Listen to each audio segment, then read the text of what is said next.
Well, good afternoon. It's time to start Granny Shares the Bible on Tuesday afternoon. And I'm going to start in verse 26 in chapter 1 of Genesis. And God said,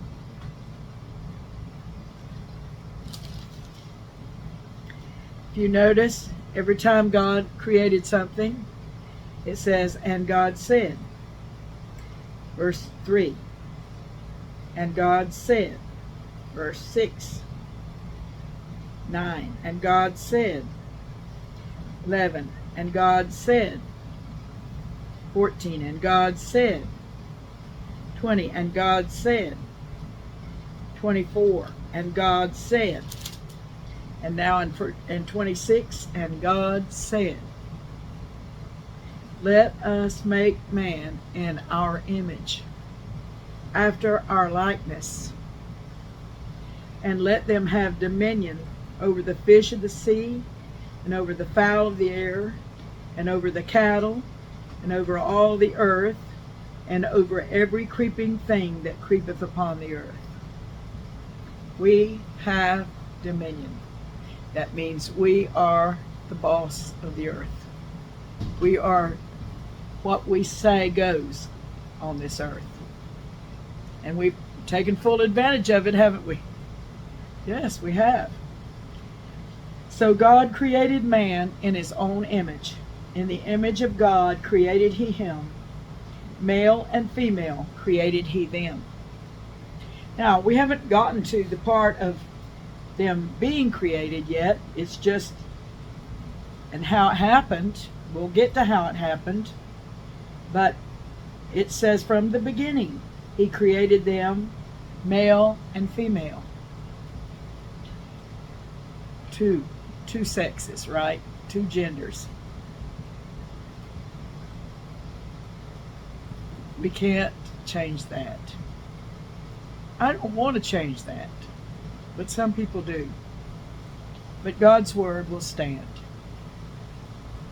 You know, no matter who argues against God's word, it's like the hammers and the anvil. Many hammers get worn out. The anvil just sits there. People, they beat on the anvil, beat on it.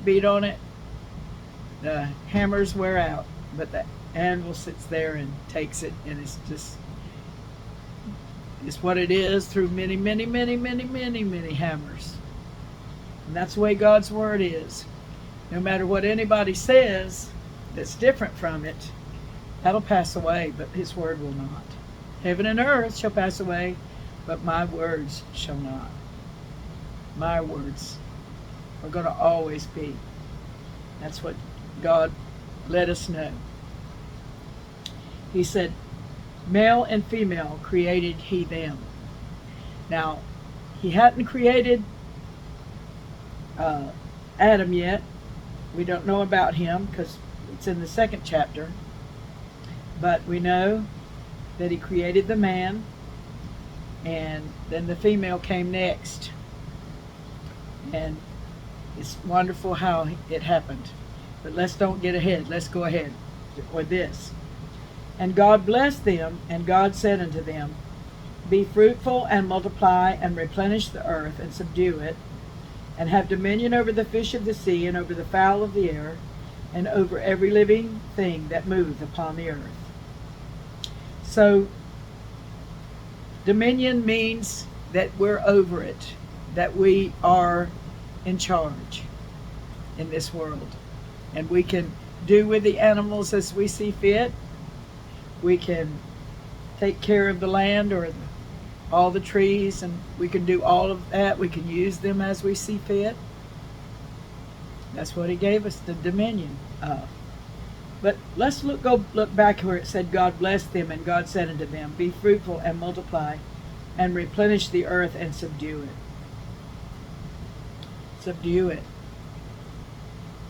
Take care of it, or make sure, it can all just turn to wilderness where nobody's there and nobody's doing anything to it. But God didn't want it to just be wilderness. He wanted man to take care of the earth and to be in all the parts of the earth, doing something, using the gold or using the rare earth minerals or using the water. You know, he wanted us to do something with the earth. And of course, he wanted something good to be done with it, but it isn't always the case, because as we see later on, man falls away from what God first intended us to be. Now, this part where it says, "Be fruitful and multiply and replenish the earth and subdue it," there is a controversy about this word replenish in this verse. Replenish. Because replenish can mean fill up, or it can mean fill again. And so God used the word replenish right here, where it seems like it never had been full. It's brand new. And some people take that to mean that there were other people on this earth, and the earth was being reused. But I don't look at it that way. I feel like the Lord used the word replenish there because he wanted us to always bring forth children, so that when we died, there would be people here. When we died, then the children would take over. That was our replenishing all the way. You know, if Adam and Eve had a few children, and then they didn't have any children, then the human race would have just died out. And the Lord didn't want it to die out. He wanted children to be born, and children's children to be born, and on down. Seems like about 150 generations is what's going on right now. I'm not sure. I hadn't counted them up again. But one day I looked through the Bible and tried to find out how many generations has it been since Adam? How many people, how many women has there been between me and Eve? And I seem to find out about 150. That's not very many, is it? You know, my grandmother, my great-grandmother, my great-great-grandmother. Go on back, 150 people, and there is Eve. There she is. Isn't that interesting? Might be more now, but when I figured it up, it was about 150. You know, well, I mean, to me, it would still be 150. But then there's my grandchildren, my great-grandchildren, you know. So all I can say is that the Lord wanted us to replenish for ourselves. He wanted us to replenish the world with our children and let it keep growing, let it keep getting bigger. Let there be more of a population. You know, some people are really politically active against there being too many people on this earth. But I believe the Lord knows what he's doing about feeding us, about helping us. Even though we're a fallen world, he's still fed us, hasn't he? He's still feeding us, still helping us. So he said, "Be fruitful and multiply and replenish the earth and subdue it." Now, there's just so much in this that you have to jump ahead to talk about it, so I won't jump ahead. It's interesting to think about, but we'll get there. We'll talk about when we get there. And he said, "Have dominion over the fowl, fish of the sea, and over the fowl of the air, and over every living thing that moveth upon the earth." So God wanted us to know, he wanted all the human race to know that this is yours. You have dominion. You can do with it as you please. And God said, "Behold, I have given you every herb bearing seed, which is upon the face of all the earth, and every tree in the which is the fruit of a tree yielding seed. To you it shall be for meat." So he was not telling us to kill the animals and eat them. He was giving us a diet of the fruit off the trees and the herb bearing seed. Yes, wheat. Grind it and make flour, make bread. Yes. So he was giving us those kind of things to eat. And to every beast of the earth, and to every fowl of the air, and to everything that creepeth upon the earth, wherein there is life, I have given every green herb for meat. And it was so. So all the animals were herbivores. They didn't eat each other. They weren't meat eaters. And they weren't predators. And we were not predators neither. We did not eat the animals either, to begin with. And God saw everything that he had made, and behold, it was very good. And the evening and the morning were the sixth day. He saw it very good. I see it very good too. Do you? Do you see the great privilege that we have to be made in God's image? So what does God look like? Let's think about that. I've got a few minutes to talk about this, but I don't really want to go into the second chapter yet. And I want to talk about being made in God's image. You know, God must have 2 legs and 2 arms. God must have a mouth, 2 eyes, 2 ears, 1 nose, 1 chin. You think he looks like me? Well, he's a man, so he doesn't have this long hair that I have. Well, beards. The Bible's full of beards. I grew up with my daddy clean shaven. My grandpa was clean shaven. Our church men were clean shaven. But now, beards are in such fashion that you can see many, many, many men with a beard. And when you read the Bible, many, many, many men have beards, including Jesus. So I asked the Lord about that because, you know, the holiness churches don't believe in men having beards. I asked him about it, and I think he's showing me that there is 2 states of people's hair that matters to him. One is a man having short hair on his head, and the other is a woman having long hair on her head.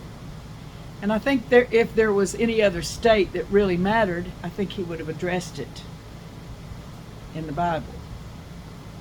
You know, when I first got saved, I didn't shave my legs. But then I realized the Lord hadn't covered that in the Bible, so I didn't worry about it, and I just went ahead. You know, you just have to take the Bible's word for it. And when I look at the Bible, all I see are men with beards. Well, I imagine the Romans didn't. But to be in the image of God, made in the image of God, God allowed a man to have hair on his face, where he could grow out hair on his face. And it seems like if he'd have wanted to make a rule about it, he would have made a rule about it, but he didn't. So I think it's a man's choice. I know that's not what most holiness teachers might say, but I'm trying to let the Bible lead me and be willing to let where he's given liberty to choose, to let that liberty go, let it be there. I know I don't prefer beards because I've been raised different. But I believe that God would have said something about it. And he would have had to say, well, I have a beard and Jesus has a beard, but you shouldn't have a beard. Oh, what I'm telling you is when I was saved, it was 1975. And there was a hippie movement going on, and beards were the sign of rebellion against society at that time. But I don't think they are now. And I think that I'm trying It's not easy, but I'm trying to allow the men around me to decide what they want to do. My grandson now, because there's such a thing as just not wanting to shave. Not caring about having a beard, but not wanting to shave. So, men, if you're listening to me, maybe you could make comments about this. It would be very interesting to hear your comments. Because I am interested in knowing how men feel about conviction of God about beards. Because I'm not a man, and I don't know. I can't be a man. I don't want to be a man, but I would like to know what the men are saying about it. So, in the image of God made he him. Now, we women, we're made different than the direct image of God. Though, if you looked at my daddy, you'd see I look like him. As a woman, I look like him. I look like my daddy. I'm glad to look like my daddy. I think he was a handsome man, and I enjoy looking like him. But I do look like my mama, too. But I'm somewhat made in the image of my daddy, though I'm a woman. And that's the way we are as God's creation. We're in his image too, us women. And, you know, we have 2 arms and 2 legs and 2 ears and 2 eyes. I mean, we're human beings. And God created us in his own image. No wonder he cares so much. I mean, he could put himself in our position, couldn't he? He did. He put Jesus in our position.